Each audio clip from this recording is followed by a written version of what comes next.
Okay. So, and I think we could go ahead and start with we have a slide presentation for you. So, and Carmen is going to do that for us. Oh, I didn't introduce myself. Sorry. I'll just do that now. I'm Melissa Becher. I'm Associate Director of Research, Teaching, and Learning at American University in Washington, D.C., and I'm the current chair of RUSA Emerging Technology section. And I'm so excited to get started with this year's business and looking forward to working with all of you. And I'm really happy that we're having this orientation today to get everybody started and just get off to a good start this year. So we could go ahead to the next slide, I think. Okay, so this is our agenda. Hey, Carmen, can you put it in presentation mode?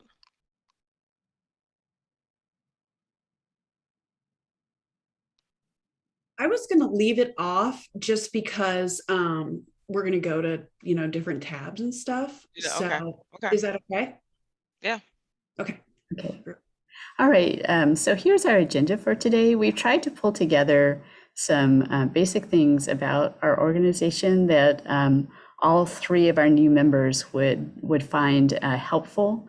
We do have a new committee chair here, and his co-chair is also here.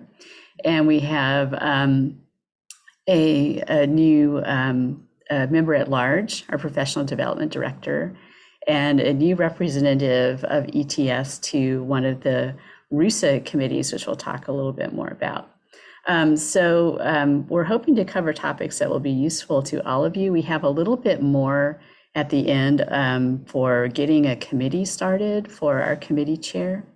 And I am hoping as we get into some of our tips that some of the committee members who have been with us longer would contribute some of their favorite tips to get started or to manage committee work for ETS.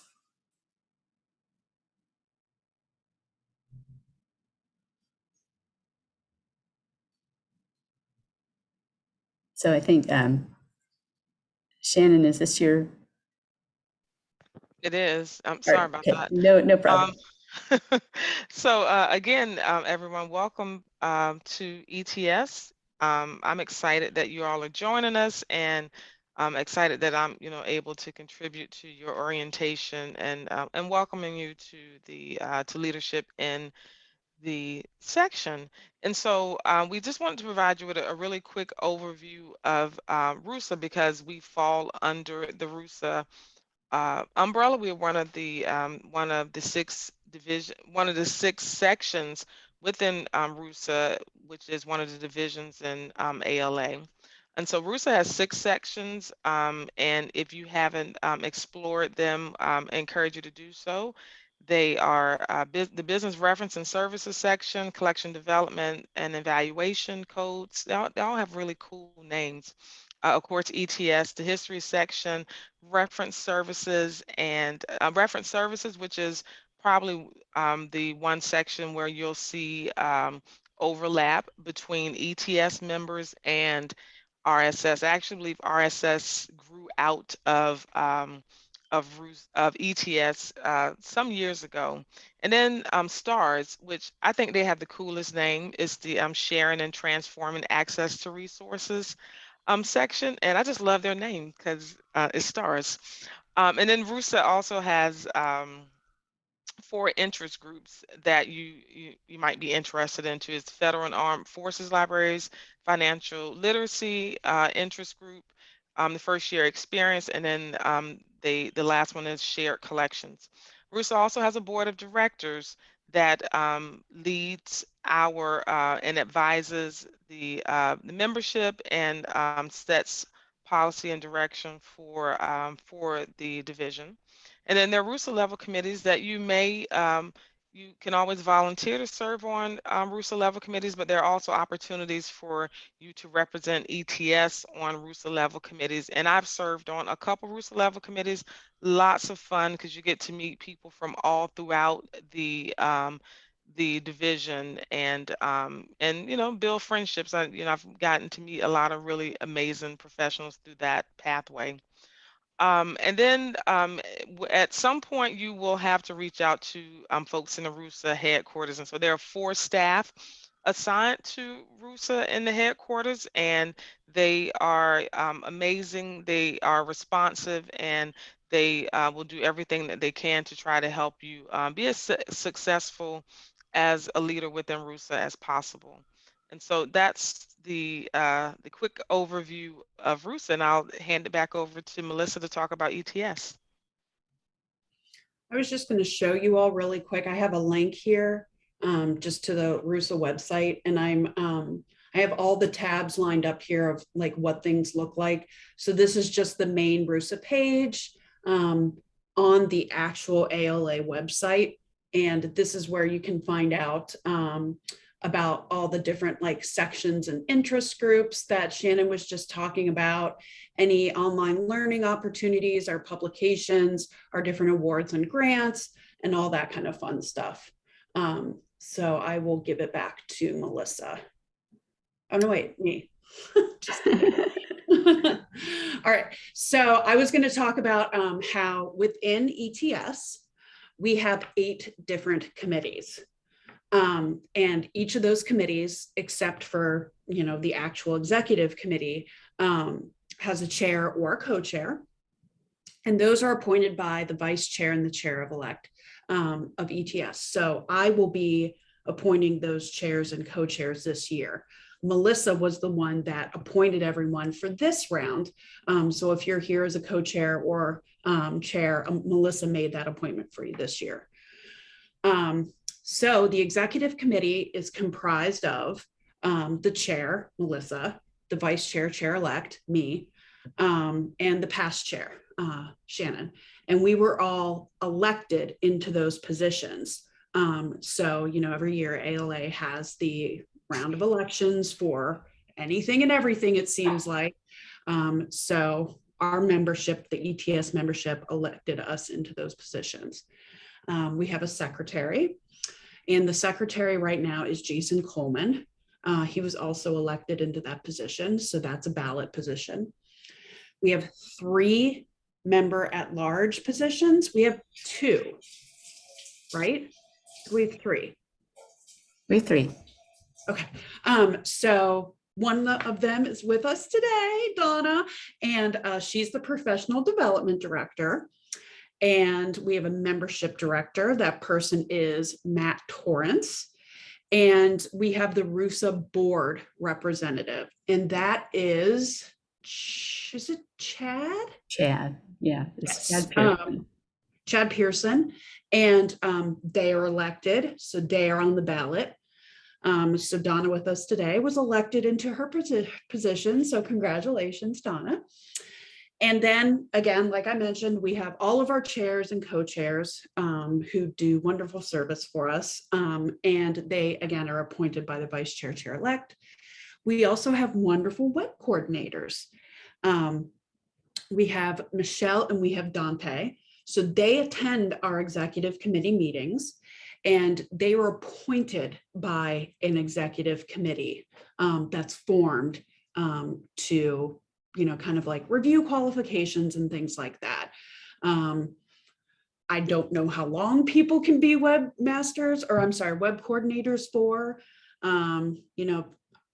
forever or until, their bandwidth is met and they're just like, hey, I need to step down. That will remain to be seen. So we can find out more about all the different committees, who's on committees, things like that, at our actual emerging technology section website. That's under that sections and interest groups tab. And this just kind of gives the rundown of different things. And then if you hit the committees tab, you can see all of our different committees right here and who's on them. Hopefully that's all updated. I think, Melissa, you said in an email it is, correct? The rosters looked updated the last time I checked. All right. Yeah, so you can see which of us is on what, and we can get going that way. Okay, so our current executives, I think I just ran through everyone. So we have them here. So Melissa, Carmen, Shannon, Jason, Matt, Donna, Chad, and Michelle and Dante. So this will be handy to refer to if you need to contact anyone. And I'm sure Melissa at some point will be, giving out contact information, or you can refer to the emails that have already been going around. All right, Shannon, over to you. Yes, and so now we're going to talk about the director roles. And so as Carmen mentioned, we have 3 director roles. Our members at large, and years ago we used to just they were just members at large, but back in 2018 it was decided that we needed to formalize and have them assigned to serve in different capacities, and so they're still elected appointed positions, but elected positions, I'm sorry, but we have more clearly defined what they might do. So the first one is the professional development director, and that the person that serves in this role is responsible for providing the vision and direction for our overall professional development activities. And so one of the important roles that they serve is that they serve on, they represent ETS on the RUSA Professional Development Committee, and as well as on the ETS Awards Committee, because we do have we do the I want to call it my favorite Martian, because I've been in ETS way too long.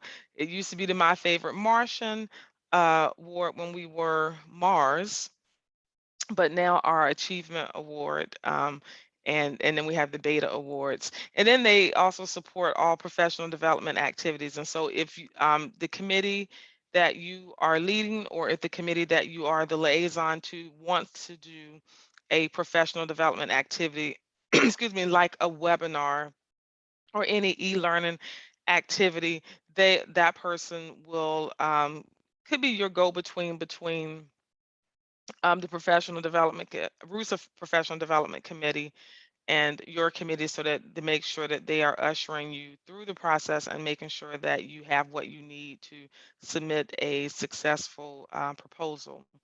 And then the person also works with all the ETS leadership. So in this case, Melissa, myself, and Carmen, and the RUSA staff, just to make sure that our things get scheduled on the RUSA calendar. And so that's the professional development director. You can go to the next one, Carmen.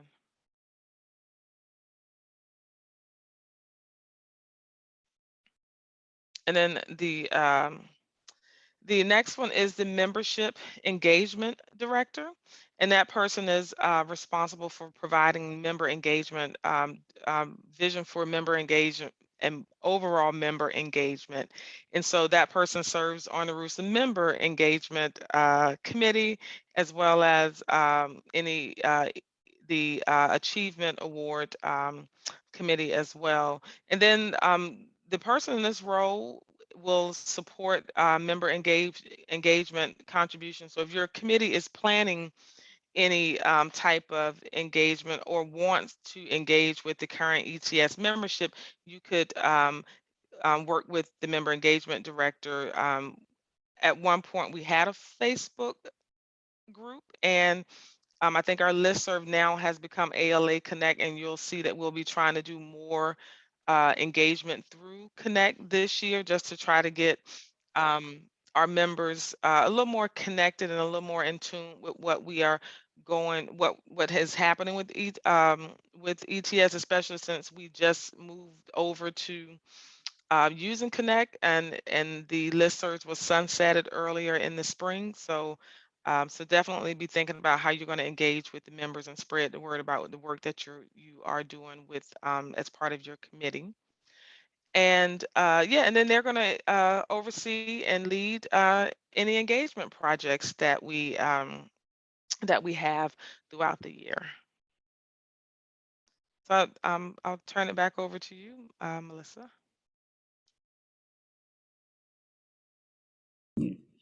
Okay, so this is just a list of the current chairs and co-chairs of committees. We have Beth here with us today and Seti. I'm wondering, I don't mean to put you on the spot, but if you would like to just give us a brief description of what your committee does, I think it would be helpful. Sure. So our committee is the User Experience Design Committee. We try to work on creating programs that are in line with this topic, because it's definitely a developing topic that's of interest of a lot of librarians across the country. And this past year, we worked on a few proposals for webinars and such. Actually, one of them is scheduled now for September. We're very excited about that. And we have another one that's in the works. And we're also hoping to have a free panel of discussion that we're still working out the details of, like, what the topic is going to be about exactly. And also, like, who our speakers are going to be. But that's, we had our first meeting yesterday, so that's why I have, like, the plans for this year too. That's mainly things that we are hoping to work on this year. We'll see how it goes. There may be other things that we add this year again, but this is just a continuation of what we worked on last year. So for the beta committee, it's the Best Emerging Technologies Award. And so we give that award out. We were actually able to, this past year, get double our funding so that we can, which was really great, so that we can not only present the one award, but we can do two. And so instead of just a single award for the absolute best emerging technology, we're trying to make it a little bit more inclusive and diverse in some ways, I guess, based on the type of library that people come from and kind of the funding sources that they have, and then also the types of projects that they do. So we're going to be, with one award, we're going to be privileging the like kind of the universities that have more money and also develop their projects completely from scratch. And then in another award, we're going to be privileging the generally the public libraries or the smaller colleges or something like that, that did not develop a project from scratch, but are instead using something that was already in existence for a unique use. So that's kind of the innovation point there. So we develop our rubrics, we develop the call, we look over applications, all of that. We decide the winner. We work with the ETS Awards committee as well to kind of flesh things out. And this past year, we also we actually just finished it up in July. We did a RUSA Award Winners podcast. So I'm not sure when that's going to come out, but that was filmed in July. I think it went really well. And so we're doing a lot. So. Thank you both. For the rest of the committees, many of our committees are very much like SETI's committee program committees that focus on a certain area. So hot topics, managing emerging technology, discovery, are similar to user experience in that they put on programming in those areas. The Tech Showcase Committee that Daniel and Josh are in charge of this year has already a program that is recurring that they will be working on, and that is the Tech Showcase program at the annual conference, which is very, very popular program. Implementers of an emerging technology are brought to show how they're implementing it and talk about it, both in terms of, the technology itself, but also how they manage it. And it's always a standing room only type of program. The nominating and the awards committee are sort of internal ETS committees that give the achievement award, and then the nominating committee helps create a slate for the open director positions, and the chair-elect, vice chair-elect, and secretary as they come up in the election cycle.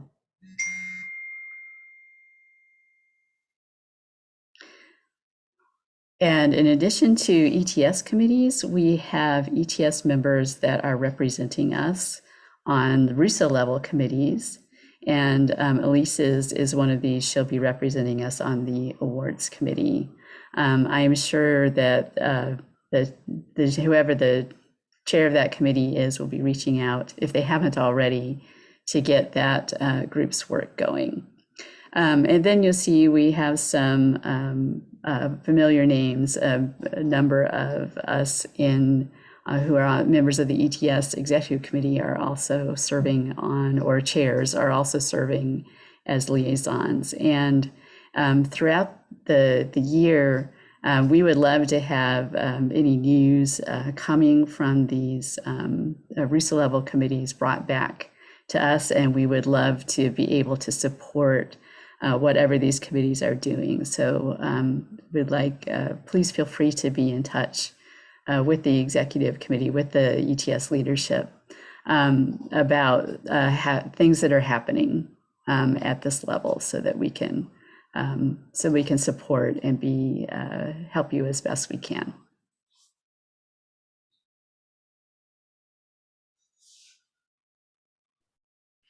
So this is, kind of how we conduct our business throughout the year. All right, so the executive committee, we will meet monthly, and I believe we have decided on a time and when throughout the month. So Melissa sent out that nice poll, and we will meet Mondays from 2 to 3, and that's Eastern time. And I believe everyone should have gotten Melissa's invite with the Zoom information and everything. And then the final meeting of the year, are we still having a June meeting? Is that kind of like the plan is like, well, we'll center that around ALA annual? I think maybe we'll decide as it gets closer.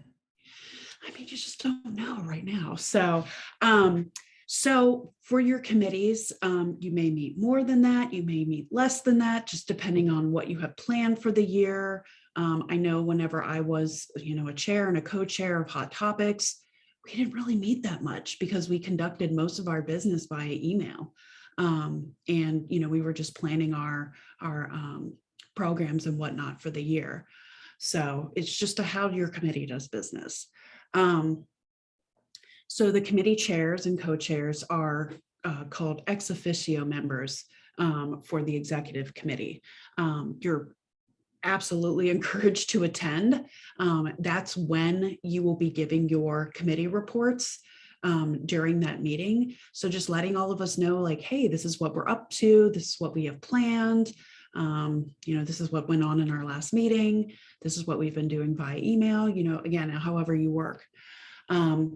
Conference attendance. So for ALA annual, I don't think we're going to be doing anything for LibLearnX. Like, that has now become a professional development and award driven thing.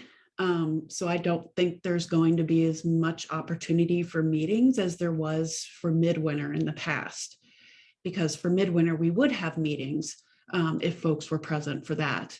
And, but, for the purpose of being a, co-chair or executive member, you do not have to attend ALA. Unless you're in charge of specific initiative like the tech showcase, or like one or the other could attend. Like again, however you want to work it. But someone would need to be there to make sure everything's going well for that. So that is kind of a commitment there. We're doing everything virtually, so that's kind of nice. And then we will do all of our communication via ALA Connect and through like personal email. So Melissa has been communicating with us, for now, like just she has all of her email addresses and has been sending out all the information. But we'll also communicate a lot through ETS executive community on Connect, and we'll go into that a little bit more. All right, Melissa's going to talk a little bit about the ETS ALA Connect part. Yeah. So we used to do business on our ETS and our ETS Executive Committee listservs. Those have now been sunsetted, as Shannon mentioned earlier. And we are to do our business on Connect now. We have an executive committee group on Connect, and there's also an ETS member group on Connect as well. We are still experiencing some minor issues with the ETS executive committee group. One of our members is not getting messages from that group, so we're still going to work with the group email for a while until that gets straightened out. But once it gets straightened out, we'll be getting posts from Connect. So it's important to make sure that you have an ALA Connect account and that you're subscribed to both the ETS Connect group and the ETS Executive Committee group. And also, it'd probably be great if you joined RUSA as well, since we are under RUSA. Carmen has listed how to do that. Did you have a screen of Connect to show, Carmen? We just show them what it looks like. Yeah, so all you have to do is go to connect.ala.org and get everything set up. You'll be prompted to do like however email you want, and then you can make your login and stuff. And what you'll want to do is you'll go into the communities and, you're able to join RUSA things, the main RUSA community, under your Connect, you'll have like all of your different communities and whatnot. So I pulled up the RUSA ETS Emerging Technologies section executive committee, and this is how with the caveat there of the one person, the different things that have been sent out in the last few months or so, so we have announcements from Shannon whenever she was chair about different things. We put our minutes in here, etc. So you can see here's like some of the minute notes were banked and whatnot. I'm actually having a problem right now where I can't get to the regular ETS community. So I sent a note to one of the people at headquarters and said, hey, could you help this out? So they were nice enough to submit a ticket to ALA, like IT, to see if I can get helped out with that. So if any of you need help, setting anything up or navigating it, I'd be happy to do like a Zoom meeting with you or something on the fly. So, but these directions in the slides are fairly comprehensive. So, but let us know if you need anything. Let's see, I see a chat. Yeah, Josh has a question. Yes. Out of curiosity, when did that problem happen? Who were you asking that to, Josh? I noticed this weekend that one of my other committees disappeared mysteriously. I never noticed that I wasn't a part of the regular ETS until Melissa, Shannon, and I were meeting to prepare for this orientation. And I was just like, oh, duh. So I don't know, it could have always been a problem for me. So if you're seeing that maybe something mysteriously disappeared, then you could send a ticket or contact ALA IT. But there's a trick in here that you can do if you go to communities. I don't know why it's defaulted to just RUSA stuff, but you should be able to, when you sign in, like it'll say like all communities that I can join. And then you could look there for, to see if one of your committees is there. That's one solution. Other than that, I'm not too sure that I could help you right now. Yeah, no, or the other solution is just email Bill Ladusky in the RUSA office and let them know that your committees were there and then they were not there. And he can look into the database to see if there is a glitch. And Bill is the RUSA executive director, and he normally can get you straight. He's the one who helped me. It's actually not one of my RUSA committees. It's my Game RT committee that just out of nowhere, poof. I'm pretty sure it was there last week because I was doing stuff on it. And then I went there Sunday and it's not there anymore.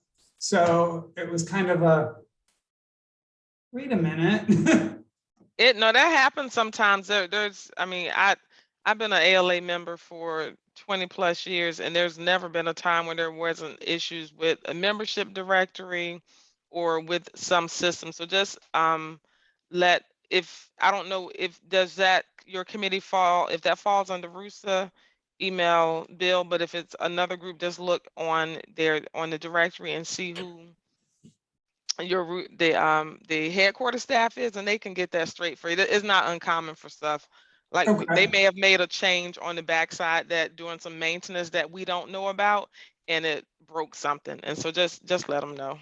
Okay, thank you. Okay, I think we can move on. Okay. All right, so we have a bunch of resources for executive members and co-chairs and chairs. So we have our ETS wiki, and I put the link there. This is kind of what it looks like. So we have a bunch of links and things to different great resources like our bylaws, our strategic plan. This section here with the roles in executive committee talks about what all the different roles do, what their responsibilities are. It's pretty comprehensive. And then what all of our committees do. If you want to look at like what past committees did, just to dive into our history a little bit. Shannon was talking about whenever the section was called Mars. That's kind of interesting. So this is our wiki. Put the link there for you all. Good resource. We obviously have ALA Connect, so we just talked about that. And I put the link there. That's where we are going to be storing our past minutes and any documents we'll be creating. So definitely a good resource for you if you want to review maybe like the last month or two of minutes, just to kind of see where we are. That might be helpful going into this year. We have RUSA Update. So let me find that. It's easier on the end, I think. I know, but then it just got covered up. Okay, here we go. Okay, so this is RUSA Update. You just go to rusaupdate.org. And this just has, different little articles and stuff about like awards and, different initiatives, webinars that are coming up. It's kind of like a little newsletter. But if you look up here at the FAQs and resources, there's a bunch of helpful things here. So for example, like Donna, you may be interested in this part, or committee chairs, how do you propose a course for RUSA or a webinar, that type of thing, and how to schedule and manage meetings. You can do that through RUSA if you want, or you could just do that through Zoom or another web conferencing platform on your own, recommended. And then we have all the different, kind of bylaw information, policies, procedures that are at the RUSA level. And we also have some information on here about how to like run a meeting, committee level things, and whatnot. So there's some really good information here, just kind of like more policy procedural type things. All right. So we have all the links there. And of course, all of us. A lot of us have been like knocking around for a good number of years at this point. I would say Shannon is like maybe the longest serving member that is present today. Jason Coleman for sure has been around for a while. You know, so they are like, they have the deep institutional knowledge. But any of us are willing to help you out at any time. A lot of us have served as, you know, chairs and co-chairs before, or are, you know, current chairs that have served for quite some time, SETI, for example. So we're always willing to help out. And Shannon, I'll turn it over for you to talk about the tips for people. Absolutely. So we just wanted to offer you all some tips just on successfully leading your ETS committee. And so first thing is here we are today having this orientation, and so because we want to make sure that you understand your roles and your responsibilities, and then you know that as chairs you should also, like, one of your first actions should be to determine, are there any active or ongoing projects that you need to be aware of, especially if maybe you were not on the committee last year, or you were not as engaged in some of the work that was going on. Definitely start out with that. And then, if you are, new to your group and you all haven't really forged relationships yet. So first thing, set your initial meeting and then get on set a regular standing meeting, because I think you'll give yourself a fighting chance if you already have the space carved out on your schedule, and then you all can establish whatever your group norms are going to be. We encourage you to do that, just because having norms that everybody on the committee agrees to is just going to help you be successful. And so, if your norm is that you all only going to meet for 30 minutes every month, then that's a norm. Or if the norm is that you're going to send an agenda out 3 days before the meeting, then you all need to establish what those protocols will be for your committees. And then, go into it with an action plan. And so, are there new projects that you want to work on, new initiatives that you want to work on, or are you going to continue some of the good work that happened prior to you assuming leadership for the program, for the committee? And then how are you going to get that done? Like Carmen was just saying, that you could set up a Zoom meeting through ALA. However, that is a process, and it takes effort to do that. And so if you have access to Zoom at your institution, that might be the best thing to do for your standing meetings, is to use your the resource that you have access to, and the one that you can control easily. So, for instance, we are meeting today, and Carmen is hosting the meeting through American University's Zoom account. If you're doing a program where you're inviting plan on the program, you're inviting the ETS membership at large, that's when, I would use the ALA resources to host your program. But just for your committee meetings, I use my local resources. And then you just want to make sure that whatever work that you're doing, whatever you're planning, that it aligns with RUSA's strategic priorities, and you can see what their strategic priorities on the RUSA website. But you also want to make sure that your committee has capacity to execute and do the work, because right now we are 18 months into this new normal that we're living in, and a lot of people are tired and burnt from just being remote and virtual, and then a lot of the uncertainty at their own places. And so, really tackle initiatives and projects that your group can actually tackle. So, you're not going to have to do everything in 1 year, but just, make sure you have the capacity to execute whatever it is you're proposing. And then make sure that that as a chair, that you're communicating with your executive committee liaison. Each committee is assigned a liaison that is likely myself, Melissa, or Carmen. And please communicate with us if you're having issues, if you aren't getting responses from the ALA headquarters office, or if you have committee members but they're just not showing up, not responding to you, and we need to figure out what to do about getting you some more help. Please just keep the lines of communication open. We're here to help you. And if at all possible, attend the executive committee meetings. They are not overwhelming meetings, they're not long meetings, but they are good places to share information and also to get information that might be helpful for you in leading your committee. And the last thing is ask questions. We prefer that you ask a question and let us help you troubleshoot and problem solve. Some in my own life, I would sometimes like to ask, do it and ask for forgiveness, but sometimes that's not the best strategy. So ask as many questions as you need so that we can get things right starting out rather than having to do some cleanup or your committee missing out on an opportunity because you didn't have all the information that you needed. Go ahead, Joshua. Um, who is the previous chair of the Tech Showcase Committee? Because I'd like to contact them to get some helpful information as I start planning.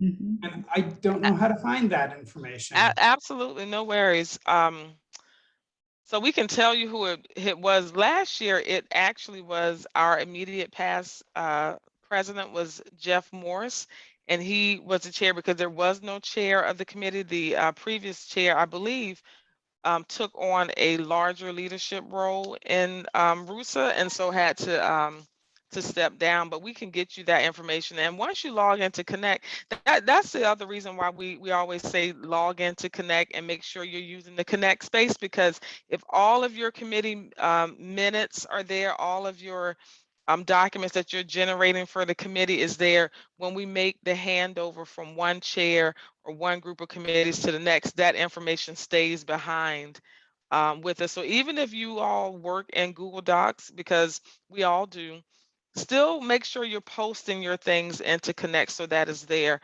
But and Carmen, I believe Carmen can probably share some information with you too about the Tech Showcase Committee, because that, Carmen, were you engaged in the very first one? I mean, that committee hasn't existed for a long time. Was that not you, Carmen? That was maybe that was Chris prior. No worries, Joshua. We got you. Okay, Jeff because is the I'm most actually recent. on Connect right now, and the only two committees that I currently have showing are the ETS Executive Committee and my RUSA Codes Outstanding Reference Resources Committee. That's it. There is no Tech Showcase Committee. There is nothing else. Okay, so Same here. I also only have the executive committee. Okay, so we need to, I guess, reach out to the RUSA office to make sure that they have added that to your, I guess, your member profile, so that it populates and shows that to you. So, Melissa, are you okay? I can do that. I was going to say, the last time I tried to reach out to everyone, I got like half the response where I'm no longer on this committee. I tried that a couple weeks ago. No, we'll take care of you. No worries. So I'm not certain if I want to trust the roster listed on the RUSA website or not. Right. As of August 1st, they should be updated. If you're having trouble, if members that are there past August 1st are saying they're not on the committee anymore, let's figure out what to do, because they were appointed for this year. Okay, because I think I contacted them before you sent out the email about the updated roster. Okay, all right. So I'll probably during July, I found out an interesting thing, that during July, they just kind of they just look like the old committee members are still on there. They're calling it a transition month. And then like by August 1st, those old committee members should be not there anymore. Okay. So it should be updated by now, but we'll get it fixed if it's not. And Carmen, you can go to the, I think it's the last slide. Is just, oh, just the action planning slide. Yeah, so July, August, September. So this is just a quick timeline that we think might help you as you're thinking about your work. So July, August, September is, when is during the planning phase, and so you're planning what your work is going to be for the next year, since the committee appointments run from July 1 to June 30th. So use July, August, September to get your ducks in a row, so to speak. And then what we have described as sprint 1 and sprint 2. So sprint 1, October, November, December, typically are the months that we're spending getting ready for midwinter. And so now, which is Lib Learn X, and I don't know if we are doing anything at Lib Learn X, or if it's, thanks to COVID, if it's going to happen in the way that it is, because it is planned to be an on-site session in San Antonio. And then that is also when we have to provide our mid-year progress report. And so Melissa will be asking you for committee reports to include into our larger report that we have to submit. So that's October through January. And so you're planning, you're already planning, you're now putting the pieces in place for whatever activities you are planning. So if that's webinars, if that is any type of forums, you're planning that, and then you're putting the logistics in place. And then sprint 2 is, I like to think about that now we've had Lib Learn X or midwinter, we submitted our mid-year progress report. Now we're starting to think about annual and how we're going to, what are we doing at annual? So in the case of Tech Showcase, if this were online on-site meeting, what do you still need to do to make sure that you're ready to execute in June? And so you're going to spend February, March, and April planning for midwinter and whatever activities you need to that you're doing for that conference. And then closeout is May and June. So even though, and most of our terms are multi-year terms, but we're starting to close out this this membership year in between I would say more June than May. You're closing out, you're planning for your programs, everything is in set, you're pushing it out on Connect, you are preparing your final report for we're going to have to submit as a section. And then if you are transitioning out of the chair's role, then you are also planning your handover, your transition with whoever is going to be stepping into your role. But just a word of advice, like, we never let people go when your chair time is up. We find something else for you to do. So want to make sure that you all know that, so that no one thinks that, oh, I'm transitioning off, I'm going to go on vacation and just enjoy my time. No, you're going to transition off, have a month breather, and we'll find something else for you to do. But yeah, so that's the 10-cent spiel on how to kind of plan your schedule. And I think, Melissa, you're taking it back over, or Carmen? Yeah. I Yeah, had a this quick is- question. Yes. Okay, so it lists this upcoming annual in DC. Is that going to be in person, or are they going to do a virtual one like last year? Do we know yet? As I don't think we know yet. As far as we know, they were planning to do it as an in-person conference. Okay. So, that was before the Delta variant. So, the situation could change between now and then. We'll just have to keep a Yeah. look at it. But right now, they're planning for in-person. Yeah, and we wouldn't likely know until probably right before, because it's probably a contract thing that, you know, if it looks like they're going to have to cancel, there's some stuff they're going to have to negotiate with the contract. And so we'll, as we hear things, we'll keep you posted. But right now they're planning for us to come to DC. Okay. I just wanted to find that out beforehand because that can affect, you know, the planning, Yeah. especially for the tech showcase. Yes. Yeah, we had to pivot to online because the tech showcase program that was held at this annual actually was planned to be on site at the 2020 meeting, and we resubmitted it to do it as virtual for 21. And so it typically, this is only the second one we've had, but it's typically an on-site program and a well attended. The first one was well attended, at really standing room only. So we, you know, hope to be able to get back to doing on-site. So Melissa, I know you recorded, Mhm. and will you send out the recording to, you know, everyone on the executive committee? Yes. And we have the slides. At the end, there was the contact information for Melissa, myself, and Shannon. And again, you can reach out to us at any time, but I want to make sure to be respectful of everyone's time here and keep it to the hour that we said. Sure. Are there any final questions or any other tips that some of the more experienced members would like to share? And then we'll call it a morning or an afternoon.